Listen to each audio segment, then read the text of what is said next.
سبحان الذي أسرى بعبده ليلا من المسجد الحرام إلى المسجد الأقصى الذي باركنا حوله لنريه من آياتنا إنه هو السميع البصير. صدقت يا رب العالمين.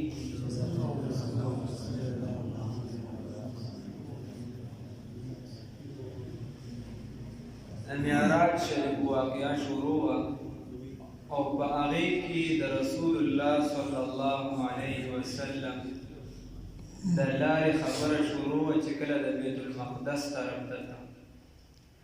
رسول اللہ صلی اللہ علیہ وسلم چی در بیت المقدس طرف تروان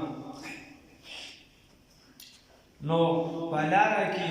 رسول الله صلی الله علیه وسلم د یو بوډۍ زنانه په مخه باندې ورغله او بیا اواز ورکړ. بوډۍ زنانه په مخه ورغله او هغې اواز ورکړ. ډېره زیاته بوډۍ بدرنګه او ظاهرا ځان جوړ کړی شوي سینګار او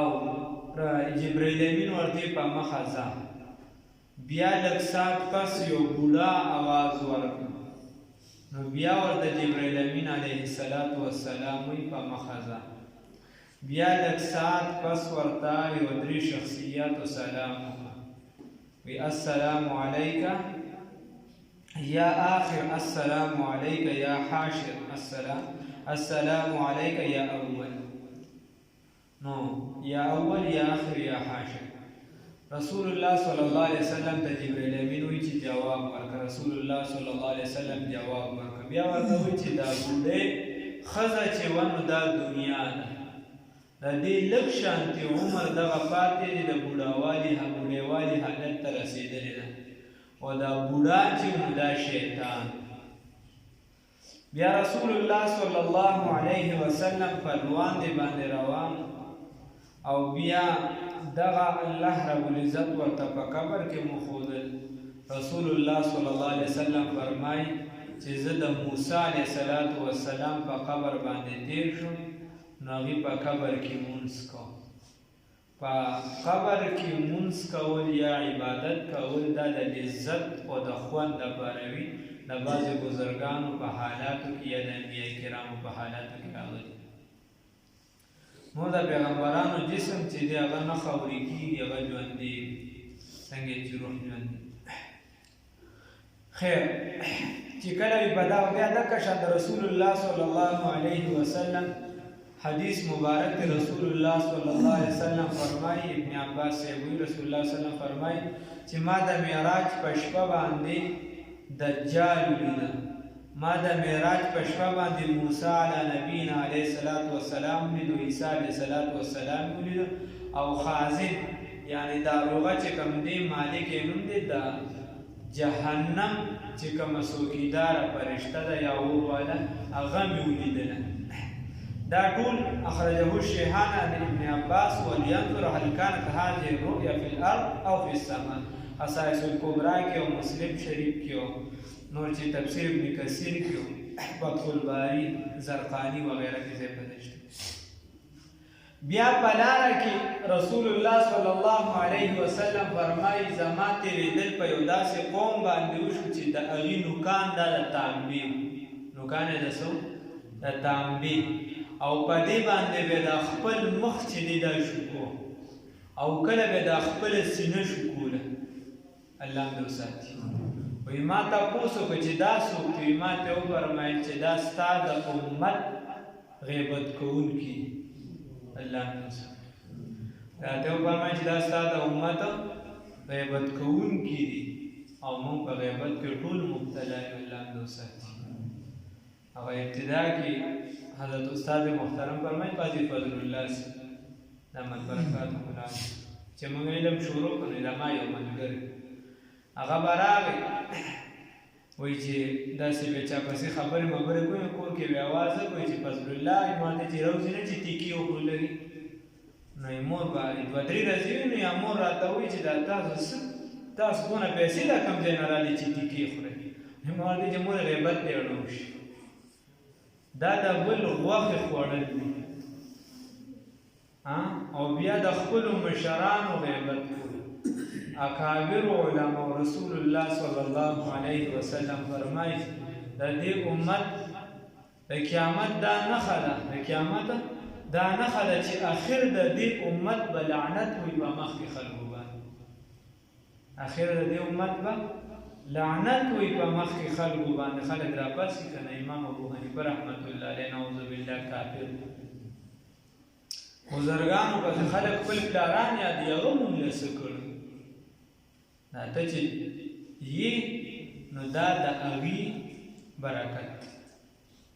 خیر الله دې معلوم کړي نور غیبت کې شیطان ښه مزه ورچي خوند هم پکې ډېر دی او بیا خاص کر د خپل استاد چې غیبت کوي او بیا چې دې دی نه چې لارې ته چې څنګه بیا موږ وجوړوو چې یو خبره مو سمه ونه لګي سل دې راباندې سمې ولګي خو یو دې راباندې خطا ولګي بیا ته ګوره چې بیا موږ د بادو سپکو که نه سپکو یا د خپل مشر معمولي خطا دې شي وغیره دا موږ لګیا یو که نه مثال په ډول نن سبا عمران خان ته مخ بیا ډامې کړی یا وزیر اعظم ته یا تی په ایمان ووایه چې دغې څوکۍ له تا ورسي تی دلته معمولي شانتې دومره وس پرې رسي دونه پوله د خلکو نه وي چې ته دغه ځای ته ورسې نو ته به پکې سامي برابر دومره پوله ګز ستانه نه بچ کېږي لیش ستانه نه بچ کېږي ته هغې ته رامبې ور اړامې نو چې هلته ورورسې بیا به څه کړي بیا خو بیا دغه خبره سټلې ور خلاص کړي نو خبره دا ده چې خپل ځان ته اعمالکم مالکم عملونه ستاسو چې څنګه دي ټکه شان بل ته چې موږ بل ته ګوته نیسو پلانکې داسې ډینګول مې ځان ته هم لږ سوچو چې موږ څومره اوبه وکړي الله دې معافي کړي نور د مشرانو د علماو د خپلو استادانو غیبت کې ما ته ډېره مدد وي هغه یو استاد و که نه د شاګرد طالبانو غیبت کوم هغه له خوب ورته غریب هغه له پکې خوب ورته هغه ورته چې ملګرو زه وده کېږم خو چې زما د استاد نمبر راشي بیا ما راوي بیا ما راوي الله دې معافي کړي رسول الله صلی الله علیه وسلم فرمایي چې خپل مخونه شکول او خپل سینې الله دې وساتي رسول الله صلی الله علیه وسلم فرمایي په یو داسې قوم مې تېرېدو شو چې په اوبو کې به بس هسې د امبو والا بس دغه د هغې عذاب و چې په اوبو کې یو خوا د بل خوا بار ته نه او د هغې کاڼې خوراک و کاڼې مې ورته په دې خوله کې ورچو ما تپوس وکړه چې دا څوک دي نو راته وویلی شو چې دا ستا د امت سود خواره دي دي سود خور الله دې وساتي خلک یې داسې خوري لکه چې خپله حلاله روزي څنګه خوري فخر پرې کوي پیسې مې جمع وایي داسې ګټه داسې پیسې د خدای هلاکې او تباه کړي چې د همیشه دپاره ستا جهنم ځای وګرځي ستا زوی د بیا د عمومي یاد وکړي دا به دا داسې عزت ښکاري د بل وینه څکل بل تباه کول یا دغه پرېږده یو ته دې پرې نقصان نه رسي د الله د حکم خلاف ورزي کول چې الله وایي دا ما سره اعلان جنګ دی د هغې خلاف ورزي کول د دې نه لویه خبره څه کېږي شي موږ په بینکونو کې څوک اخته دي څوک په داسې غریبانانو له پیسې خدای شته دا درته د چا خبرې نه کوم زما د اورېدلو د لیدلو کاتې دي د دې ځای کسان او چې په مزدوري کوم او په سود کې ورکوم قرض مې راغشتې نه شي پوره الله دې معلوم کړي دلته بل حق موږ دلته ووایو زموږ امام ووایي ملا کې دوړ مسجد تک او زموږ د خبرې اورېده د دروازې پورې چا خو وویل بس بیا کیسه ختمه الله دې معلوم کړي بیا رسول الله صلی الله علیه وسلم فرمایي په یو داسې قوم مې تېرېدو شو چې تخم به وکره ډایرکټ به چې دی راوچت شو فصل به شو وبېرې به بیا به راشین کېږي بیا به ما تپوس کړه دا څوک وي دا ستا د امت جهاد فی سبیل الله والا چې څوک څه کوي جهاد کوي د هغې عمل د 1 روپۍ په 200 باندې الله رب العزت کوي الله دې راته توفیق راکړي الله مو خیر دی رسول الله صلی الله علیه وسلم فرمایي په یو داسې قوم مې تېرېدو شو چې د هغې سر په کاڼي سره چیخړي کولی شو سر له به ګټه راخلاصه کړې شوه به چیخړي شم سر خراب به شو بیا به راجوړ شي، بیا به دغه عذاب ورکړي. دا د ده کار کوه، دا روانه.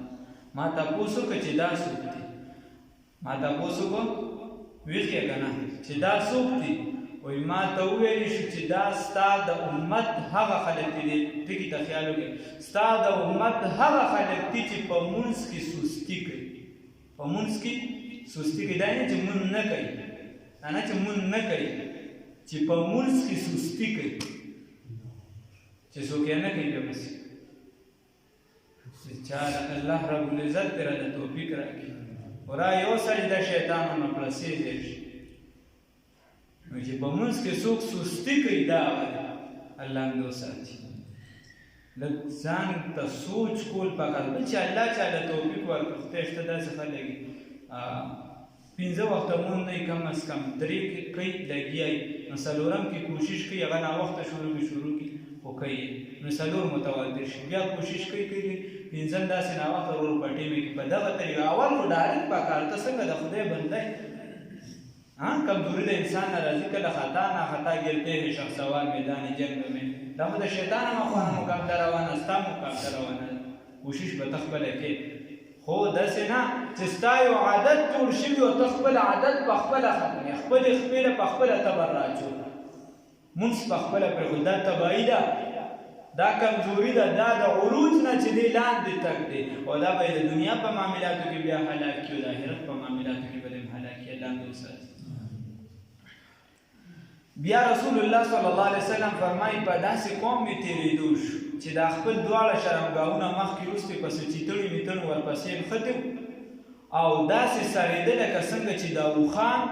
او دا غواګانې سړېږي، او ضریع او زقوم دا د هغې خوراک یعنې غلي او دا جهنم کاڼي یې خوراک. ما تپوس وکړه چې دا څوک دي؟ وایي ما ته وایي چې دا ستا د امت هغه خلک دي چې زکات نه ورکوي، زکات نه ورکوي. ښه ډېر کال یې ولالې بیا ورته محفوظ یې کېږي چې جهنم کې دغه دي. بیا رسول الله صلی الله علیه وسلم فرمایي چې په یو داسې قوم مې تېرېدو شو چې پاکې صافې غوښې ورته پرتې وي په پتیلو کې، هغې نه خوړلې، او دې خوا بدبودارې خرابې او پخې غوښې نه وي، کچه وي، څښا په منې هغه پرتې وي، هغه به یې خوړې.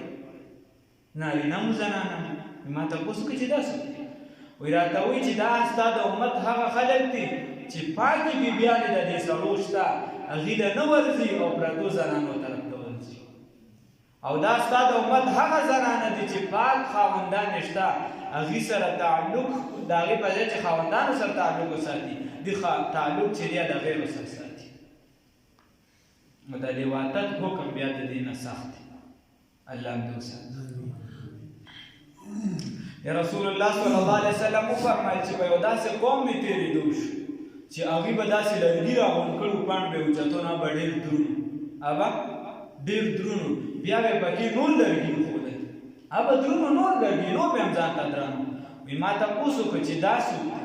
نو رسول الله صلی الله علیه وسلم فرمایي چې ما ته وویل شو چې دا ستا د امت هغه خلک دي، دا ستا د امت هغه خلک دي چې دوی د بل امانتونه، دا امانتونه او د بل حقونه دي ورسره، دا نور هم زیات دي، نور هم لګیا دي، ګز ځمکې والي ورپسې نور هم دي. 10 روپۍ د چا نه ګیرې کړي، 20 ګیرې، 20 ګیرې کړي، 30 ګیرې لګیا دي، نور هم پکې امانتونه د خلکو چې الله دې وساتي. یا رسول الله صلی الله علیه وسلم فرمایي په یو داسې قوم باندې مې تېرېدو شو چې د هغې خولې چې دي دا په کیمچیانو باندې دا وخت کېشتولی شو، او د هغې دا جبې چې دي دا په دې باندې کټ کولی شو. ما تپوس وکړه چې دا څوک دي؟ نو یې راته وویې چې دا ستا د امت خطیبان دي، هغه خطیبان یقولون ما لا تفعلون چې خبره کوي او عمل پرې نه کوي. الله هم دې وساتي. خبره کوي او عمل پرې نه کوي. الله هم دې وساتي. الله هم دې وساتي. الله يا رب خپل فضل وکړم. خصائص الکبرى فتح الباری او بیا ابن مردویه وغیره. بیا رسول الله صلی الله علیه وسلم فرمایي چې په یو داسې مقام باندې مې تېرېدو شو چې ښکلې خوشبوداره هواګانې یخې، ما ته ویل شو دا جنت دی، او بل بدبوداره هواګانې وي، ګډې وډې مردارې وي یا ته وایې چې دا جهنم دی. ظاهرا دا معلومیږي چې دا الله رب العزت رسول الله صلی الله علیه وسلم ته د معراج د بیت المقدس نه مخکې په ځمکه باندې وښودل او نور حقیقي علم الله رب العزت ته دی. احادیثونه ظاهرا دغه معلومي. رسول الله صلی الله علیه وسلم بیت المقدس ته رادننه شو چې څنګه بیت المقدس ته دننه شو اوس چې د اسرائیلو په قبضه کې الله دې مسلمانانو ته قوت ورکړي. الله دې پکې صلاح الدین ایوبي بیا پیدا کړي. نو چې کله دننه شو بیا دغلته یو کاڼ چې هغې پسې به د پیغمبرانو چې دي خپل هغه سورلۍ تړلې. نو یا رسول الله صلی الله علیه وسلم په خپله یا ورسره جبریل امین او دغه کاڼي کې سوراخ د مخکې نه بعضو روایتونو کې وو او څوک وایي چې جبریل امین په ګوته باندې په کاڼي کې سورې وکړه او یا علماء تطبیق داسې کوي چې دا د مخکې نه وو خو زمانې سره دا بند شوي وو. جبریل امین دوباره هغه سورې راښکاره کړه او رسول الله صلی الله علیه وسلم پکې د خپله سورلي دا وتړله. بیا دننه لاړو 2 رکعته تحیة المسجد دا یې وکړه. موږ هم چې کله جومات ته راشو داسې وخت نه چې عبادت پکې مکروه وي، مونځ پکې مکروه وي، نو هغه ټیم 2 رکعته مونځ هغې ته تحیة المسجد ویل شي. د جومات ادب دی دا کول پکار ډېر زیات فضایل دي. لکه شان سړی اودس وکړي 2 رکعته تحیة الوضو پکار دی. بیا که یو نیت سره دواړه کېږي. نو چې کله موږ دننه لاړو نو بیا رسول الله صلی الله علیه وسلم ته چې دی هلته بلا پیغمبران دا راغونډ شو، اذان ویلی شو. وایي موږ په دې انتظار رسول الله صلی الله علیه وسلم وایي چې څوک به مانځه ته وړاندې شي. زه چې دی جبریل امین د لاسه ونیسلم او مونځ ته یې وړاندې کړه. نو 2 رکعته مونځ هم وکړه، 2 رکعته مونځ هم وکړه. بیا چې کله مونځ وشو نو ما ته جبریل امین وایي چې تا ته پته ولګېده دا مونځ دې چا ته ورکړو؟ ما ورته چې نه. وایي ما ته وایي چې دا څومره چې پیغمبران الله رب العزت رالېږلي دي هغې ټولو له تا مونځ ورکړه. او په بعضو روایاتو کې ورسره دي چې د الله رب العزت د اسمان فرشتې هم راکوزې کړي وي هغې ته یې مونځ ورکړه. بیا د دې نه بس د یو بل سره میلاو شو د الله حمد و ثنا چې دی دا فرشتو وي دا پیغمبرانو وي. نو هر یو په مخصوص انداز سره خپل ووي. نو ځلې د کتابونو راغشتي لکه ابراهیم علیه السلام د الله حمد و ثنا وي نو داسې وي الحمد لله الذي اتخذني حديدا وأعطاني ملكا عظيما وجعلني أمة قانتا يؤتم بي وأنقذني من النار وجعلها علي بردا وسلاما. ابراهیم علیه السلام وی چې خدایا هغه ذات ده چې د حمد و ثنا ده چې ما لرې خلیل جوړ کړ، زه خپله په دوستۍ ونیسلم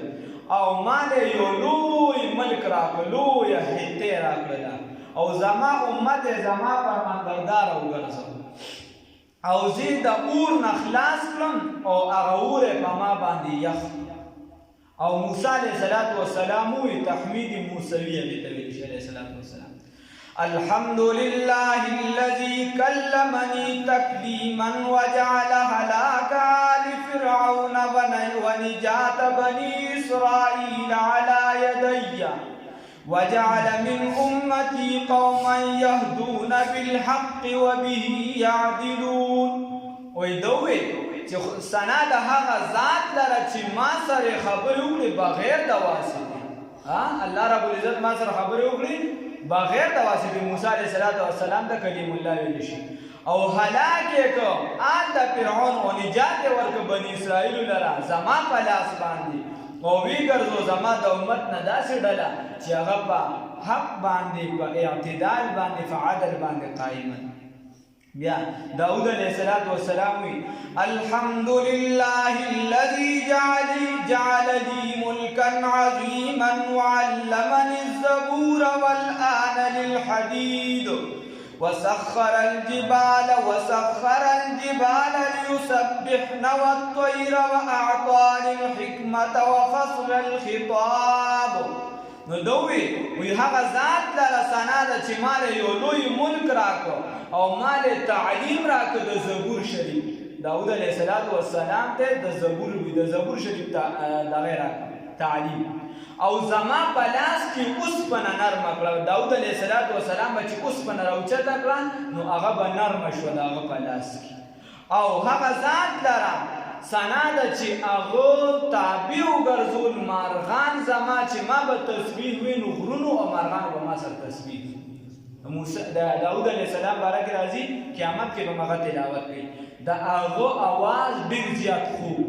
هغه به چې کله تسبیح وینو مارغان به هم راغون شو ای به هم ورسره لګیا او غر به هم زنګاوې والي هغه به هم ورسره تسبیح کوي زبور به بعضو روایاتو کې راځي چې په اویا اندازه کې به داسې وخت وفصل الخطاب بعض علما کومای چې لومبني دا مونږ چې تقریر کې وایي چې اما بعد پس دینه دا لفظ لومبني داود علیه السلام استعمال کړ بیا سليمان علیه السلام وایي الحمد لله الذي سخر للرياح وسخر للشياطين يعملون ما شئت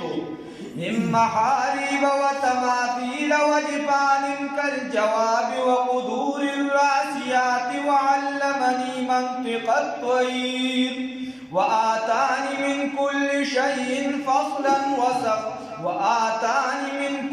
شيء فضلا وسخر لي جنود الشياطين والإنس والطير وفضلني على كثير من عباده المؤمنين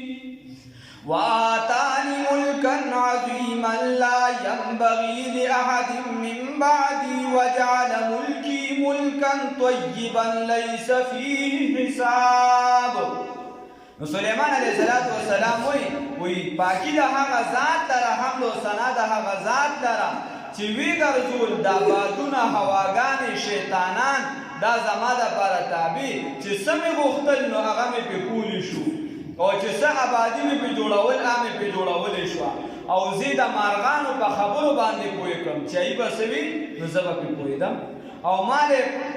فضیلت راکړو او تابع وګرځول هغه لښکرې د جناتو د شیاطینو زما تابع او په ډېرو مؤمنانو باندې ما له فضیلت راکړو لا ينبغي لأحد من بعدي وجعل ملكي ملكا طيبا ليس فيه حساب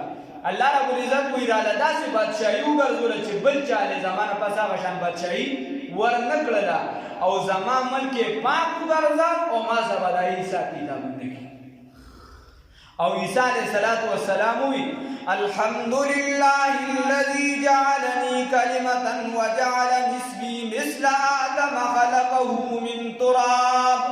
ثم قال له كن فيكون وعلمني الكتاب والحكمة والتوراة والإنجيل وجعلني أخلق من الطين كهيئة الطير دايكي نشتدا بالكتاب دي وعلمني الكتاب والحكمة والتوراة والإنجيل وجعلني أخلق من الطين كهيئة الطير فأنفخ فيه فيكون طيرا بإذن الله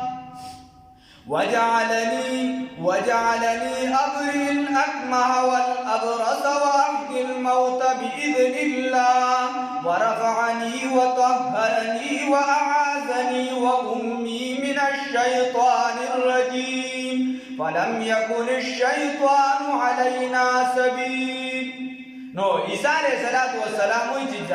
هغه ذات لره حمد او ثنا ده چې زه وګرځولم کلمه په شان د کلمې د آدم علیه السلام چې زما پلار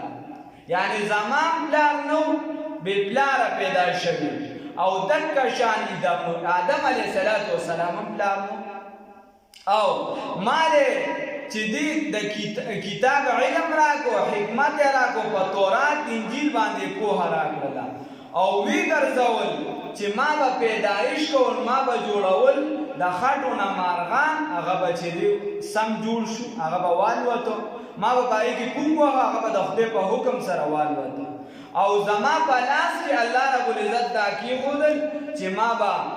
ړانده مادرزاد چې کوم او دا کشان برګي دا زما په لاس سره الله رب العزت ټیک کوي وی دا الله رب او الله رب العزت مونږ وساتلو زه وساتلم او زما مورم چې دا د شیطان نه وساتله کله چې عیسی علیه السلام کم ماشوم پیدا کیږي نو شیطان مسه کې دی جاړي را جاړي او څه بل څه او د موسی عیسی علیه السلام مورم الله ساتلې وه او عیسی علیه السلام هم الله ساتلی بیا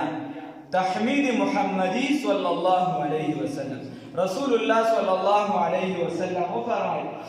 الحمد لله الذي أرسلني رحمة للعالمين وكافة للناس بشيرا ونذيرا وأنزل علي الفرقان فيه بيان لكل شيء وجعل أمتي خير أمة أخرجت للناس وجعل أمتي هم الأولين والآخرين